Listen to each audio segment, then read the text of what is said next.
আসসালামু আলাইকুম ওয়া রাহমাতুল্লাহি ওয়া বারাকাতুহু। বিসমিল্লাহি ওয়াল হামদুলিল্লাহি ওয়াস সালাতু ওয়াস সালামু আলা রাসূলিল্লাহ ওয়া আলা আলিহি ওয়া আসহাবিহি ওয়া মান ওয়ালা ওয়া বা'দ। ফাকাদ ক্বালা আল্লাহু তাআলা ফিত তানসিরিল আজিজ ওয়া ফুরকানিহিল কাদীম। আউযু বিল্লাহি মিনাশ শাইতানির রাজীম। বিসমিল্লাহির রাহমানির রাহিম। والذين آمنوا واتبعتهم ذريتهم بإيمان ألحقنا بهم ذريتهم وما ألتناهم من عملهم من شيء صدق الله العظيم. وقال رسول الله صلى الله عليه وسلم كل مولود يولد على الفطرة فأبواه يهودانه أو ينصرانه أو يمجسانه أو كما قال عليه الصلاة والتسليم.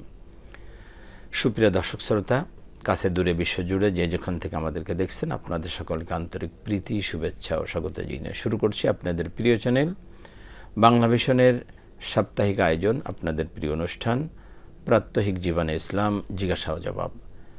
আর বরাবরের মতো আপনাদের সাথে রয়েছে আমি নাজির মাহমুদ। দর্শক, আপনিও চাইলে আমাদের অনুষ্ঠানে সরাসরি অংশগ্রহণ করতে পারেন। সেজন্য আমাদের স্কলে যে নাম্বারগুলো আছে সেখানে আপনাকে ফোন করতে হবে। দর্শক, আপনারা অবগত আছেন যে প্রতি বৃহস্পতিবার ঠিক এই সময় আমরা আপনাদের সামনে উপস্থিত হই, সমসাময়িক গুরুত্বপূর্ণ অথবা জীবন ঘনিষ্ঠ কোনো বিষয় নিয়ে আলোচনা করি এবং আপনাদের প্রশ্নের জবাব দিয়ে থাকি। আজও আমরা তেমন একটি গুরুত্বপূর্ণ বিষয় নিয়ে আলোচনা করব, আর তা হলো কোরআন এবং হাদিসের আলোকে সন্তানের প্রতি পিতামাতার দায়িত্ব কর্তব্য।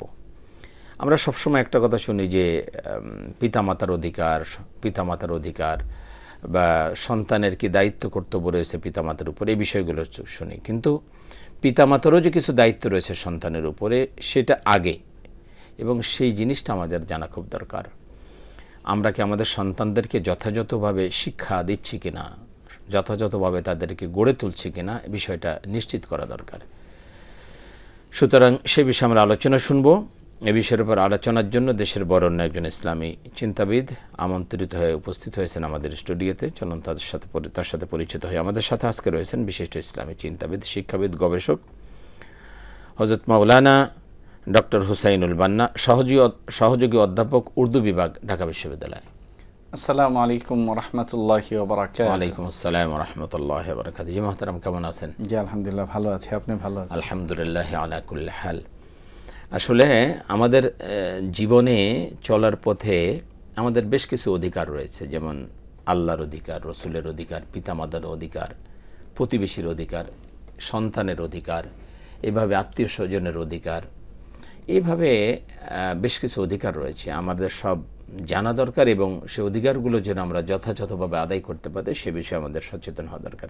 আজকে আমরা যে বিষয়টা নিয়ে আলোচনা করব, আপনি শুনেছেন যে সন্তানের প্রতি কি দায়িত্ব রয়েছে আমাদের পিতামাতারও, অথবা সন্তানের অধিকারটা কি, এ বিষয়ে যদি আপনি কোরআন এবং হাদিসের আলোকে আমাদের বলতেন। জাযাকাল্লাহ। নাহমাদুহু ওয়া নুসাল্লি আলা রাসূলিহিল কারীম, আম্মা বা'দ।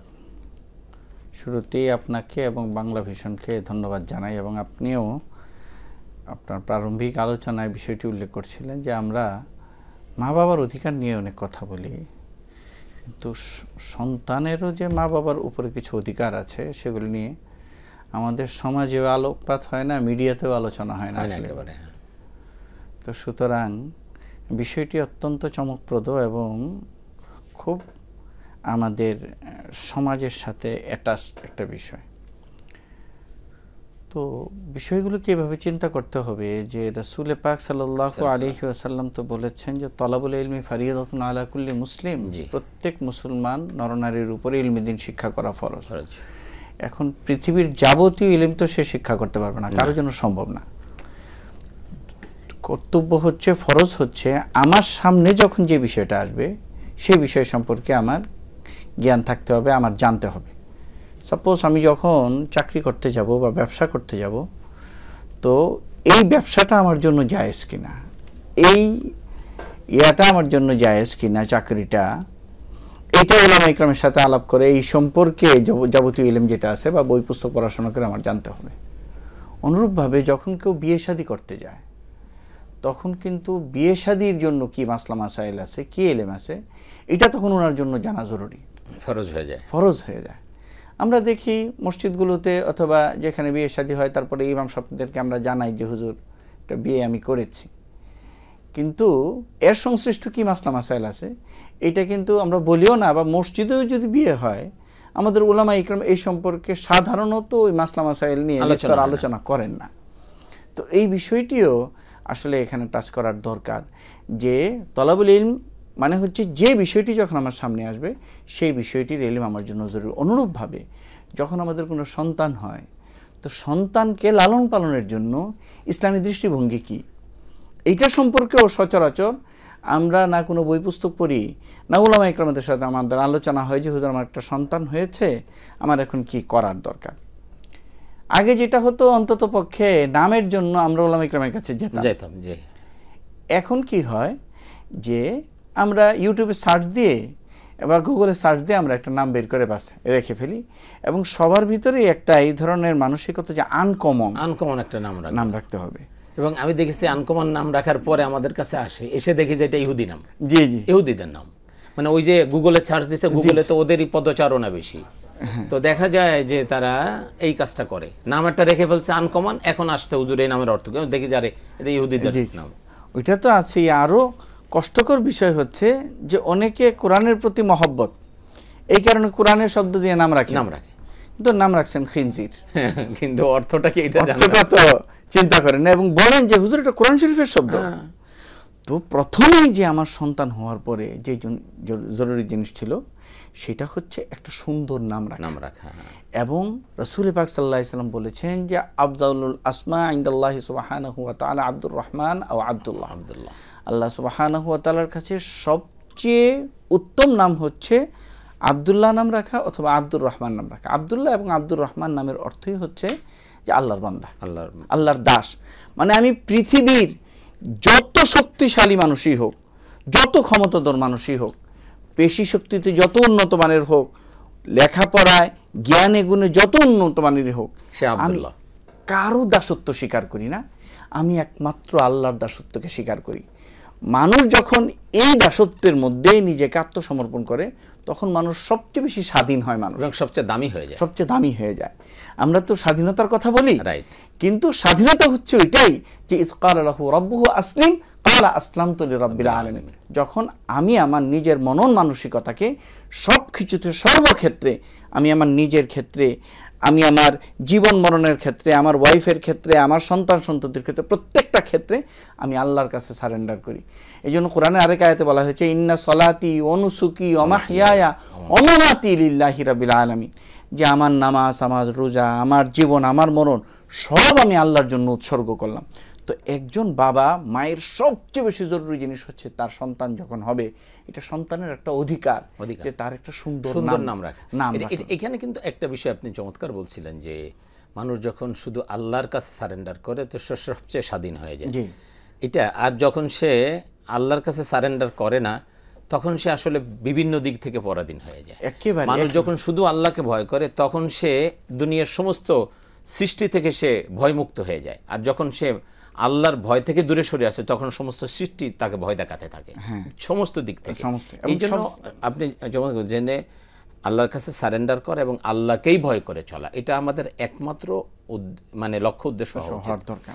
আপনি যেটা বলছেন যে নাম রাখার আগে আর একটা অধিকার কিন্তু তাদের রয়েছে, সেটা হলো জন্মের সাথে সাথে তার কানে আজান দেওয়া, ডান কানে আজান দেওয়া, বাম কানে কামত দেওয়া। এটা কিন্তু গুরুত্বপূর্ণ একটা বিষয়, এটাও আমরা অনেকে জানিও না বা আদায় করি না।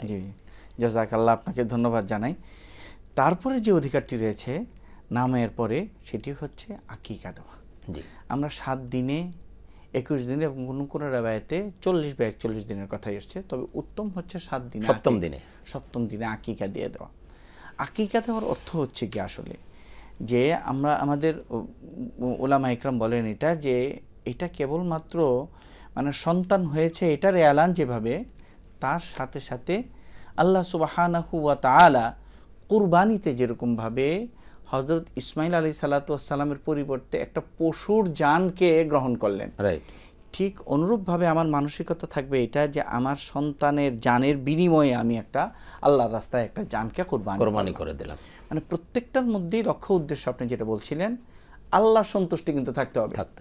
আমরা অনেক সময় বলি যে আকিকা দেওয়ার পরে আমি খুশি হয়েছি, ঠিক আছে, কিন্তু তখন সন্তুষ্টি আল্লাহর থাকে না। আমার অর্থ, আমার ক্ষমতা এতজন মানুষকে খাওয়াতে হবে, এত মন মিষ্টি বিতরণ করতে হবে, সব জায়গায় কেবল মাখলুকের দিকে দৃষ্টিভঙ্গি, মানে একটা দেখানো, জি, লৌকিকতা লোক দেখানো। তো লৌকিকতার কারণে যেটা হয়, যখন কোনো জিনিসের মধ্যে ইখলাস থাকে না, তো আল্লাহ সুবহানাহু ওয়া তাআলার মধ্যে বারাকা নষ্ট করে দেন। রাইট। তো এই লৌকিকতার কারণে, লোক দেখানোর কারণে আমি হয়তো যেটা আমার একটা ছাগল বা ছাগল জাতীয় ভেড়া ইত্যাদি আল্লাহর রাস্তায় জবাই করে দিলেই হয়ে যেত, সেখানে আমি হয়তো গরু জবাই করেছি, মহিষ জবাই করেছি, অথবা উট জবাই করেছি, কিন্তু আল্লাহ সুবহানাহু ওয়া তাআলার সন্তুষ্টিকে সামনে না থাকার কারণে, বারাকা নষ্ট হয়ে যাওয়ার কারণে এই সন্তান উদ্ধত এবং মুতাকাব্বির অহংকারী হিসাবে বড় হইতে থাকে। জি, আমি আসবো, একটা ফোন নিয়ে আসবো। দর্শক আসসালামু আলাইকুম। আসসালামু আলাইকুম ওয়া রাহমাতুল্লাহ। ওয়ালাইকুম আসসালাম ওয়া রাহমাতুল্লাহ। জি, কে বলছেন, কোথা থেকে বলছেন? জি, আমার একটা প্রশ্ন ছিল। আমার প্রশ্নটা হচ্ছে, আমার একজন বন্ধু জি ইন্স্যুরেন্স কোম্পানিতে জব করে, হ্যাঁ, ইন্স্যুরেন্স কোম্পানিতে জব করে, ও কি করছে, আমাকে একটা ফর্ম দিচ্ছে, ওইটা হচ্ছে অ্যাকশন প্ল্যান ফর্ম, আর মানে হচ্ছে পরিকল্পনা ফর্ম। মানে ওখানে লেখা আছে হচ্ছে আমার পরিচিত, আমার জানাশোনা যারা আছে তাদের মাসিক খরচ কত, পারিবারিক খরচ কত, তারপর বেতন কত, মানে ওই ফর্মটা ওখানে পূরণ করে দিতে হবে। এখন আমি যদি ওইটা পূরণ করে তাকে দিই, তো আমি কি গুনাহগার হব? আমার প্রশ্ন হচ্ছে এটা। জি, আপনি আমাদের সাথে থাকুন, আপনার প্রশ্নের জবাব দেব ইনশাআল্লাহ। আমরা আরেকটা ফোন নিব। জি দর্শক আসসালামু আলাইকুম। ওয়ালাইকুম আসসালাম। হুজুর, আমি ঢাকা ধানমন্ডি থেকে বলছি। জি, আপনার প্রশ্ন ভাই। হুজুর, আমি বলছিলাম, এইজিদকে অনেকে ভালো মানুষ বলে, আবার এইজিদকে অনেকে খারাপ মানুষ বলে।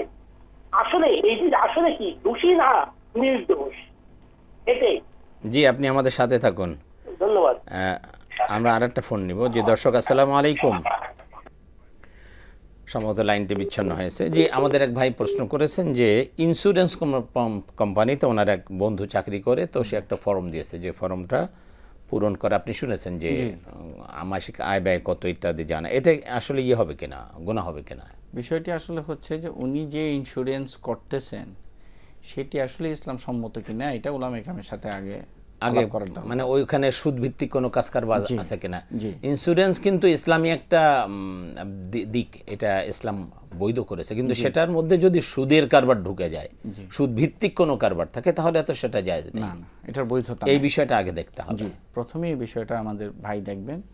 দ্বিতীয় বিষয়টি হচ্ছে, আমার ভাইয়ের মনে প্রশ্নটি হচ্ছে এই জায়গায় যে উনি যাদের ইনফরমেশন লিক করছেন, জি, তাদের তো উনি অনুমতি নেন নাই। তো উনি অনুমতি নিয়ে নেবেন, অনুমতি নিয়েই কাজটি করবেন, অনুমতি নিয়ে তারপরে এগুলো জানাবেন। জি জি, অনুমতি না নিয়ে দেওয়াটা ঠিক হবে না, আসলে অধিকার খর্ব করা হবে, ক্ষুণ্ণ করা হবে, এটা ইসলাম বৈধ করে না। জি, তো বিষয়গুলো এইভাবেই দেখতে হবে যে এটা যেহেতু হকুল ইবাদ, আসলে রাইট, মানুষের হক, মানুষের কোনো বিষয়ে আমি কারো এরকম কি অনেকে আমরা অনেক সময় নির্দ্বিধায় কাজটি করি যে আরেকজনের ফোন নাম্বার আমরা দিয়ে দিই। হ্যাঁ, এটারও কিন্তু ওনার অনুমতি ছাড়া আসলে ফোন নাম্বার দেওয়া ঠিক উচিত নয়। তাই ওনাকে অনুমতি নিতে হবে আগে, যে অমুকে আপনার কাছে ফোন নাম্বারটি চেয়েছে, আমি কি দিতে পারি? যদি বলে হ্যাঁ তুমি দিতে পারো, কোনো অসুবিধা নেই, তাহলে দেন আপনি। কিন্তু চট করে আপনার কাছে ফোন নাম্বার আছে আর আপনি দিয়ে দিলেন, উদ্দেশ্যও জিজ্ঞেস করলেন না যে কি কারণে, তারপরে দেখা গেল যে উনি এই ফোনের কারণে আল্লাহ না করুক কোনো একটা থ্রেটের মধ্যে পড়ে গেছেন, একটা ধমকির মধ্যে পড়ে গেছেন, একটা ঝুঁকির মধ্যে পড়ে গেছেন উনি। তাই এই সমস্ত জিনিসগুলো আমরা সবসময় খেয়াল রাখবো। কারো ইনফরমেশন লিক করার ক্ষেত্রে তার অনুমতি ছাড়া বিষয়টি আমরা। জি, আমাদের ফিরোজ ভাই একটা ফোন করেছেন, আমরা ওই প্রশ্নের জবাব দেওয়ার আগে আরেকটা ফোন নিয়ে নেব। দর্শক আসসালামু আলাইকুম। ওয়ালাইকুম সালাম ওয়া রাহমাতুল্লাহি ওয়া বারাকাতুহু। আমি আব্দুল মুতালিব চট্টগ্রাম থেকে বলতেছি। জি আব্দুল মুতালিব ভাই, আপনার প্রশ্ন। আমি প্রথম জানতে চাচ্ছি, ফজর সুন্নত নামাজ বাসায় পড়লে মসজিদে গিয়ে দুকুল মসজিদ নামাজ পড়তে হবে কিনা? দ্বিতীয়ত, বর্তমানে টুথব্রাশ সহজলভ্য, ওযুর সময় ব্রাশ করলে মেসওয়াকের পূর্ণ ফজিলত পাবো কিনা? জি, আপনি আমাদের সাথে থাকুন মুতালিব ভাই। আমাদের ফিরোজ ভাই একটা প্রশ্ন করেছেন, সেটা হলো যে ইয়াজিদের ব্যাপারে, যে অনেকে ইয়াজিদকে খারাপ বলে, গালিগালাজ করে, আবার অনেকে তার খুব প্রশংসা করে, আসলে বিষয়টা কি হবে? প্রথমে এই জিনিসটা দুইভাবে ধরতে হবে। একটা হচ্ছে ভাই যে আকিদাতুত তাহাবি নামে ইমাম তাহাবি রহমতুল্লাহ আলী একটা আমাদের আহলুস সুন্নাত ওয়াল জামাতের আকিদা কী হওয়া উচিত এটা সম্পর্কে উনি একটি ছোট্ট গ্রন্থ লিখেছেন। আমার ভাই যদি এই গ্রন্থটি পড়েন তাহলে অনেক কিছু আপনার কাছে স্পষ্ট হয়ে যাবে। সেখানে একটি আবারত আছে এরকম, লা নাশহাদু লি আহাদিন আন-নারা ওয়া লা নাশহাদু লি আহাদিন আল জান্নাহ, আমরা কারো জন্যই জান্নাতের পার্টিকুলার সুসংবাদ দান করব না, কারো জন্য আমরা জাহান্নামের কথাও আমরা বলবো না পার্টিকুলার। হ্যাঁ, যাদের সম্পর্কে কোরআন হাদিসে জান্নাতি আছে যারা জান্নাতি অথবা জাহান্নামী, যেমন আবু লাহাব, ফেরাউন, নমরুদ, যারা জাহান্নামী, আবু জাহেল, ওদের কথা আমরা বলবো। কিন্তু কোনো মুসলিম তো দূরের কথা, কোনো খ্রিস্টান, ইহুদি খ্রিস্টানদেরকেও মুশরিককেও পার্টিকুলার তাকে দেখায় বলা যে একটা জাহান্নামী, এই লোকটি জাহান্নামী বা এই লোকটি জান্নাতি, জান্নাতি, এটা বলা যায়, এইটা বলা জায়েজ নাই। আহলে সুন্নাত ওয়াল জামাতের আকীদা হচ্ছে এটা। কারণ একজন জাহান্নামী আমরা যে দেখতেছি যে সে জাহান্নামে যাওয়ার মতো কাজ করতেছে, হতে তো পারে যে সে মানে মৃত্যুর আগে ঈমান এনে ভালো কাজ করবে, হতে পারে। সুতরাং এইভাবে বলাটা জায়েজ। হাদিসের মধ্যে আছে যে একজন মানুষ জান্নাতের কাজ করতে করতে তার অবস্থা এরকম হয় যে তার মাঝে আর জান্নাতের মাঝখানে 1 বিঘাত বাকি থাকে। আল্লাহ সুবহানাহু ওয়া তাআলা তার অহংকার বা অন্য কোনো আমলের কারণে তার উপরে এত রুষ্ট হয়ে যান যে শয়তান তাকে ধোঁকা দিয়ে জাহান্নামে পাঠায় দেয়। আরেক লোক খারাপ কাজ করতে করতে তার মাঝখানে আর জাহান্নামের মাঝখানে 1 বিঘাত বাকি আছে। এই সময় তার কোনো একটা আমল আল্লাহর কাছে পছন্দনীয় হয়ে যায়, আল্লাহ তার হৃদয়কে পরিবর্তন করে দেন, সে জান্নাতি হয়ে যায়। এবং রাসূল পাক সাল্লাল্লাহু আলাইহি ওয়াসাল্লাম বলেছেন, ইন্নামাল আমালু বিল খাওয়াতিম, প্রত্যেক আমলের ধর্তব্যটা হচ্ছে যে তার ঈমান যখন, তার জান যখন, প্রাণ যখন বের হয়ে যায় তখন সে কি অবস্থা, তখন ঠিক এটা আল্লাহ সুবহানাহু ওয়া তাআলা ছাড়া কেউ জানেন না। তো এইজন্য ইয়াজিদের ব্যাপারে ওইভাবে, হ্যাঁ, তো ইয়াজিদের ব্যাপারে আমাদের যেটা আকীদা রাখতে হবে সে হচ্ছে মুমিনে ফাসিক।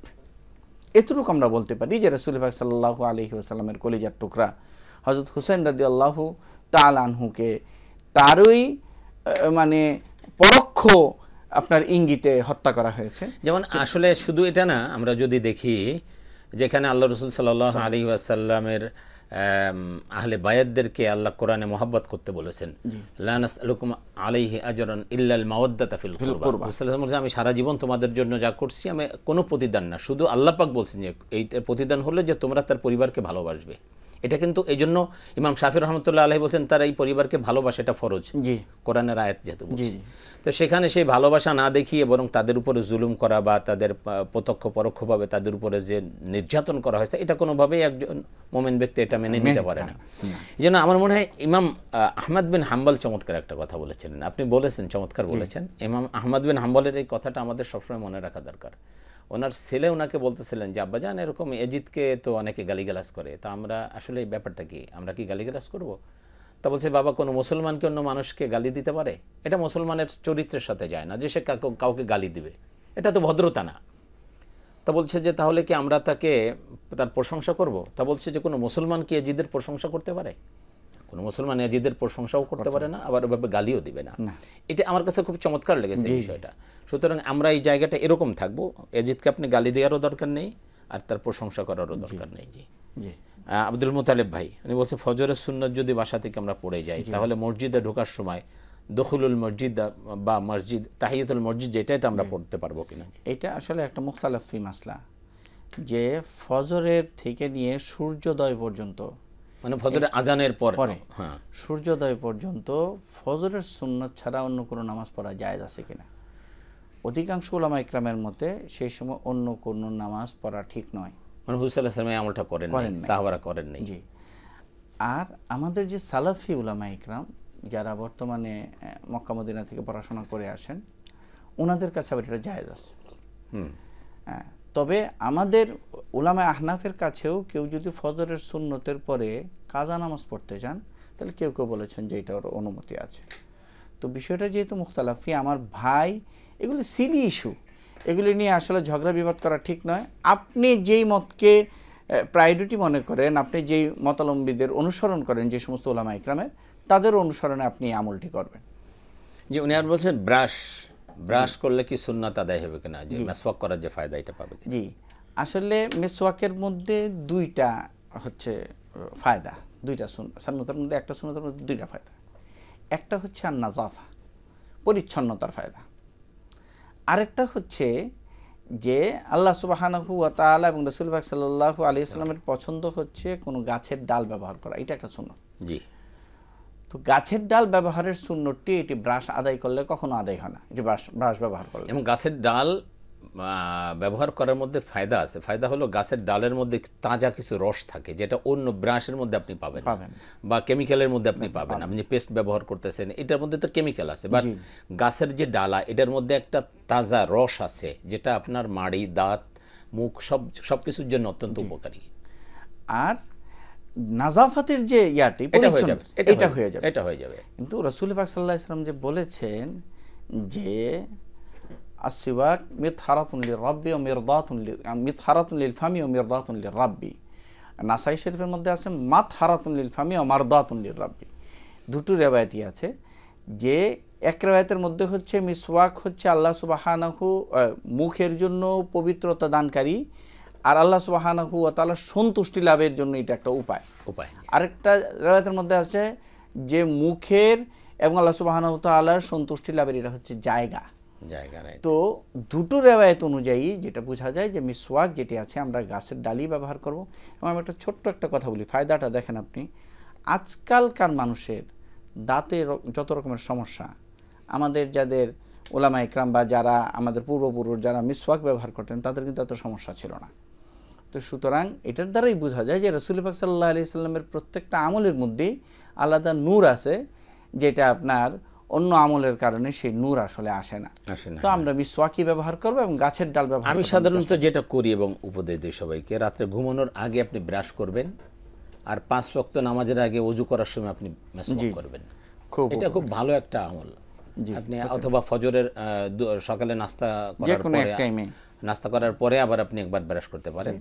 আর সব সময় ওযু যখনই করতে যাবেন তখনই আপনি মেসওয়াক করেন, তাহলে দুইটাই ফায়দা হবে। একটা হলো মুখের দুর্গন্ধও দূর হবে এবং হাদিসে যেটা আসছে আল্লাহর নৈকট্য লাভে এটা অনেক। এবং মেসওয়াক করার ব্যাপারে তো বারবার তাকি দেশে আল্লাহ রাসূল সাল্লাল্লাহু আলাইহি ওয়াসাল্লাম বলছেন যে আমার উম্মতের জন্য যদি কষ্ট না হতো তাহলে এটা আমি তাদের উপর ওয়াজিব করে দিতাম। সুতরাং এটা আমরা যেন আমলটা করতে পারি। আমরা যে আলোচনা ছিলাম যে আসলে সন্তানের অধিকার, আমরা অধিকাংশ মা বাবা যেটা ভুল করে থাকি, যে আল্লাহ রাসূল সাল্লাল্লাহু আলাইহি ওয়াসাল্লাম যে কথা বলেছেন, আপনি বলতেছিলেন যে হুকুকুল ওয়ালাদি আলাল ওয়ালিদ সালাসাতু আশিয়া আন ইহসিনা ইসমা ইযা উলিদা ওয়া ইউআল্লিমুহুল কিতাবা ইযা আকালা ওয়া ইউযাওয়িজুহু ইযা আদরাকা। 3টা অধিকারের কথা এখানে বলেছেন, অন্য জায়গায় আরও অধিকারের কথা বলেছেন। তো এখানে বলছেন যে যখন সে তার একটা সুন্দর নাম রাখা, তাকে যখন সে বুঝতে শেখে তখন তাকে কিতাব শিক্ষা দেওয়া, আর একটা হলো যখন সে প্রাপ্তবয়স্ক হয় তখন তাকে বিবাহ দেওয়া। এই হাদিসে 3টার কথা বলেছে। অন্য হাদিসে আরও বলা হয়েছে, যেমন আজান দেওয়া, তার আকিকা করা ইত্যাদি ইত্যাদি। তো এখন এইটা আমরা যেটা দেখি, আমরা হয়তো সব বিষয়গুলো নিয়ে আলোচনা করতে পারবো না। আমরা ধুমধাম করে আকিকাও দিচ্ছি, ধুমধাম করে নামও রাখতেছি, নামের বিষয়টা আমরা আলোচনাও করলাম। কিন্তু যে জায়গাটা আমরা মারাত্মক ভুল করি সেটা হলো শিক্ষা দেওয়ার ক্ষেত্রে। শিক্ষার জায়গাটা বর্তমান যে অবস্থা হয়েছে এই জায়গাটা যদি আপনি একটু হাইলাইটস করতেন তাহলে। আমি কেবলমাত্র দুনিয়ামুখী শিক্ষাকেই আমি সাফিসিয়েন্ট মনে করব না আমার সন্তানের জন্য, বরং আখিরাতমুখী শিক্ষা এবং নৈতিক শিক্ষাকে আমার জরুরি মনে করতে হবে। রাসূল পাক সাল্লাল্লাহু আলাইহি সাল্লাম তালিমের সাথে আদবের কথাও বলেছেন। তো বিষয়টিকে আমরা যদি এভাবে চিন্তা করি তাহলে আমাদের সর্বপ্রথম আমাদের সন্তানদেরকে, আপনি যে হাদিসটি বলছিলেন সেখানে যে যখন তার শিক্ষার উপযুক্ত সে হবে তখন তাকে কিতাব শিক্ষা দিতে হবে, কিতাব শিক্ষা দেওয়া। তো আমাদের যেটা ছিল আগে আমাদের সমাজে যে মক্তবমুখী একটা শিক্ষা ছিল আমাদের, এটা বর্তমান জমানায় উঠেই গেছে প্রায়। এরপরে যেটা হচ্ছে আমরা অনেকেই আবেগের উচ্ছ্বাসে আমরা আমাদের সন্তানদেরকে যেভাবে প্রাইভেট টিচার রাখি সেইভাবে আমরা হুজুর রাখি, কিন্তু সাধারণ শিক্ষায় আমার সন্তানটা প্রপার এডুকেশন পাচ্ছে কি না সেটা বোঝার জন্য তা আমরা যেহেতু সমাজের অধিকাংশ মানুষ শিক্ষিত আমরা বুঝি, কিন্তু সে ইসলামের মৌলিক শিক্ষায় তার যে টিচারটা রাখা হয়েছে সে আসলে তাকে সুন্দর করে কোরআন শরীফ শিক্ষা দিতে পারছেন কিনা বা মাসআলা মাসাইলগুলো ঠিকমতো জরুরিয়াতে দিন যেটাকে আমি যেটা বুঝি সাধারণত এই হুজুর যাদেরকে রাখেন প্রাইভেট টিউটর তারা শুধু কেমনে কোরআন শরীফ পড়বে, কোরআন শরীফ পড়াটা হলে ব্যাস হয়ে গেছে। কিন্তু ইসলামের মৌলিক যে শিক্ষা ইসলামের একদম প্রাথমিক যে শিক্ষাটা, বেসিক নলেজ যেটা, এটা তো জানা সবার জন্য ফরজ। আপনি যেমনটি বলছিলেন, তলাবুল ইলমি ফরিদাতুন আলা কুল্লি মুসলিম। নামাজ পড়া যেমন ফরজ, নামাজের মাসআলা জানা ফরজ। নামাজের মাসআলা না জেনে যদি সারা জীবন নামাজ পড়ে তো লাভ হবে না। তাই নামাজের মাসআলা জানা ফরজ। নামাজের মধ্যে কোরআনুল কারীম বিশুদ্ধভাবে তেলাওয়াত করতে হবে, এটাও ফরজ। তাহলে সে বিশুদ্ধ তেলাওয়াত সে শিখলো না, নামাজের মাসলা মাসাইল সে জানলো না, তাহলে তো কি কি কারণে ওযু নষ্ট হয় জানে না, কি কি কারণে নামাজ নষ্ট হচ্ছে জানে না, কি কি নামাজের মধ্যে কয়টা ফরজ আছে, কয়টা ওয়াজিবাত আছে জানতেছে না, তাহলে কেমনে এটা হবে? এই যে যে মৌলিক শিক্ষাগুলো আমরা যেটাকে বেসিক নলেজ বলি, এটা তো অন্তত প্রত্যেকের জানতে হবে। অবশ্যই। তো বিষয়টা হয় কি, আসলে আমি এখানে একটা ছোট্ট একটা কথা বলি যে আমার সন্তানকে আমি ম্যাথমেটিক্স পড়ানোর জন্য বা ইংলিশ পড়ানোর জন্য আমি যে অর্থ খরচ করি, আমি এই মৌলিক শিক্ষা বা বেসিক নলেজ ইসলামের জন্য দেওয়ার জন্য সেই অর্থটা খরচ করতে আমরা প্রস্তুত 10 ভাগে 1 ভাগও করি না, যার কারণে ওই মানের শিক্ষককে আসলে আমি নিয়োগই দিচ্ছি না আমার সন্তানকে শিক্ষা গ্রহণ করার জন্য। তো দেখা যাচ্ছে যে আমার সন্তানের এই বিষয়টিতে ল্যাকিংস থেকে যাচ্ছে। আর আমাদের সমাজের আরেকটা শ্রেণী আছে যারা এই শিক্ষাটাকে প্রয়োজনীয় মনে করে না, রাইট। যাতে হয় কি, আমার সন্তান যতই বড় হতে থাকে, মানুষের মধ্যে তো দুই ধরনের আছে। একটা হচ্ছে মানুষের রুহানি শক্তি। আল্লাহ সুবহানাহু ওয়া তাআলা মানুষের মধ্যে যখন মানুষের 120 দিন হয় তো একজন ফেরেশতা পাঠান এবং উনফুখ ফীহির রূহ বলেন, তার মধ্যে রূহ দিয়ে দাও। রূহ হচ্ছে আল্লাহ সুবহানাহু ওয়া তাআলার সাথে কানেক্টিভিটির এবং ইসলাম সম্পর্কে জানার, ইসলামের যে আমলগুলো আছে সেগুলি উপলব্ধি করার একটা যোগ্যতা। এটার নাম হচ্ছে, এটা কুলি রূহ মিন আমরি রাব্বি, আল্লাহর একটা আদেশ মাত্র এটি। তো এইটারও কিন্তু একটা খোরাক আছে, এটার খোরাক হচ্ছে আমাদের আমলগুলো। তো যেহেতু আমার সন্তানকে আমি রুহানি শক্তিতে তাকে বলিয়ান করছি না, বরং আমি আমার জিসমানি যে শারীরিক যে যোগ্যতা আছে সেগুলির বিকাশই আমার জন্য মূল উদ্দেশ্য হয়ে যায়। চমৎকার একটা কথা বলছেন, আমি একটু আপনার সাথে শেয়ার করতে চাই। সেটা হলো যে মানুষের জেসেম যেটা, বডি যেটা, এটা কিন্তু মাটি থেকে সৃষ্টি। এই জন্য এর মানে বডিটা শক্তিশালী হয় মাটি থেকে উৎপাদিত খাবার দ্বারা। জি জি। যত খাবার সে প্রোটিনযুক্ত খাবার খাবে তত তার শরীর সুস্থ থাকবে, ভালো থাকবে। যেহেতু আল্লাহ রূহটা হলো আল্লাহর আদেশ, এই জন্য এইটা শক্তিশালী হবে যত বেশি আল্লাহর আদেশ মানবে, আমল যত করবে। যেখান থেকে তার উৎপত্তি সেখানেই তার খাবার, যেখান থেকে তার উৎপত্তি সেখানেই তার খাবার। এটা যত বেশি সে গ্রহণ করবে তত তার শক্তিশালী হবে। এই জন্য দেখবেন যাদের শরীর অনেক ভালো কিন্তু রুহানি শক্তি নাই, মানে আল্লাহর আদেশ মেনে চলে না, তার অন্তরটা তার রূহটা মরে যায়।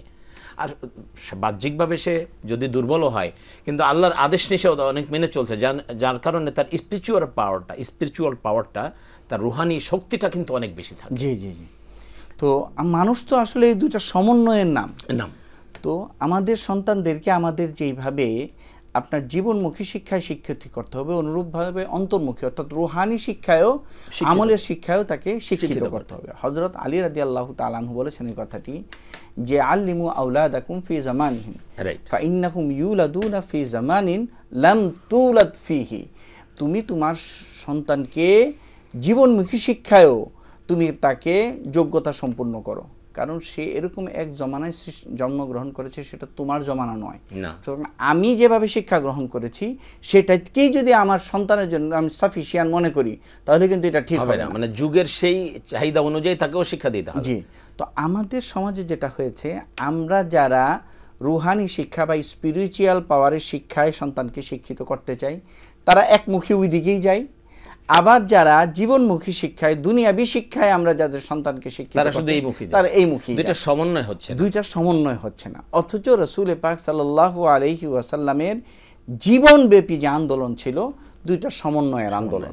আমরা দেখি হযরত যায়েদ বিন সাবিত রাদিয়াল্লাহু তাআলা আনহুকে রাসূল পাক সাল্লাল্লাহু আলাইহি ওয়াসাল্লাম তৎকালে আপনার আরব বিশ্বের আশেপাশে হিব্রু ভাষা খুব চলত, এই ভাষা শিক্ষার জন্য বলে, এই ভাষা শিক্ষার জন্য বলেছেন। এবং হযরত যায়েদ বিন সাবিত রাদিয়াল্লাহু তাআলা আনহু 15 দিনের মধ্যে এই ভাষা শিক্ষা করে রাসূল পাক সাল্লাল্লাহু আলাইহি সাল্লামকে হিব্রু ভাষায় যে চিঠিগুলি আসতো এগুলো অনুবাদ করে দিতেন। সুবহানাল্লাহ। তো রাসূল পাক সাল্লাল্লাহু আলাইহি ওয়াসাল্লামের পরবর্তী জমানায়ও আমরা যখন সাহাবায়ে কেরামের জমানা বা তাবিঈন বা তাবিঈনদের জমানায় দেখি, তখন আমরা দেখি যে উনারা কিন্তু অন্তর্মুখী শিক্ষাকে প্রাধান্য দিয়ে জীবনমুখী শিক্ষাকেও উনারা কিন্তু গ্রহণ করেছেন এবং এটা গ্রহণ করতে হবে, এটাও আমাদের জন্য জরুরি। যেরকম অনেক মুহাদ্দিস আছেন, আপনি দেখবেন ওনার নামের সাথে আছে হাদ্দাদ, মানে উনি যেভাবে মানুষকে হাদিস শিক্ষা দিয়েছেন অনুরূপভাবে উনি আসলে কামার ছিলেন, এই দুনিয়াতে চলার জন্য উনি একটা হুনার গ্রহণ করেছেন উনি, সেটাকে হাদ্দাদ। অনেকে আছে হাজ্জা বলা, উনি নাপিত ছিলেন, ছিলেন, জুতা করতেন, পলিশ করতেন বা জুতা সারতেন, জি, এই জন্য হাজ্জা ওনার নাম হয়ে গেছে। তো এরকম ভাবে ইমাম আবু হানিফা রহমতুল্লাহ আলী, যাকে আমরা সমস্ত পৃথিবীর যত ইমাম আছে ইমামদের মধ্যে সর্বশ্রেষ্ঠ ইমাম বলা হয়, নাকি ইমাম আজম বলা হয়, উনি ব্যবসায়ী ছিলেন, উনি ব্যবসায়ী, কাপড়ের ব্যবসা করতেন উনি, মানে জীবন জীবিকার জন্য ওইটা ছিল তার, কিন্তু দ্বীন ইলম শিক্ষার জন্য আলাদা সময় উনি ব্যয় করেছেন। তো সুতরাং যতক্ষণ পর্যন্ত আমাদের সন্তানদেরকে আমরা উভয় শিক্ষায় সমন্বিত একটা রূপে যতক্ষণ পর্যন্ত নিতে না পারবো, ততক্ষণ পর্যন্ত আমার সন্তানকে আমি আসলে শিক্ষার ক্ষেত্রে যাবতীয় সুযোগ সুবিধা থেকে আমি তাকে বঞ্চিত করছি। কমপ্লিট একজন মানুষ বানানো হচ্ছে না আসলে কমপ্লিট মানুষ, যে বলা হচ্ছে সূরাত আবাসার মধ্যে, ইয়াউমা ইয়াফিরুল মারউ মিন আখি ওয়া উম্মিহি ওয়া আবিহি ওয়া সাহিবাতিহি ওয়া বানি, যে সেই দিন মানুষ তার ভাইয়ের থেকে দৌড়ায় যাবে, বাবার থেকে দৌড়ায় যাবে, মার থেকে আলাদা হয়ে যাবে, সন্তান থেকে, এরকম স্ত্রীর থেকেও কি হয়ে যাবে, আলাদা হয়ে যাবে। এবং সেখানে বলা হয়েছে এরকম যে ওরা বলবে এই কথা যে আল্লাহ আপনি ওনাদেরকে ডাবল শাস্তি দেন, এই কারণে যে সিংহে আমাকে কি করেন নাই, এই দিনের প্রতি যে শিক্ষাটা ছিল সেটি আমাদেরকে দেন নাই।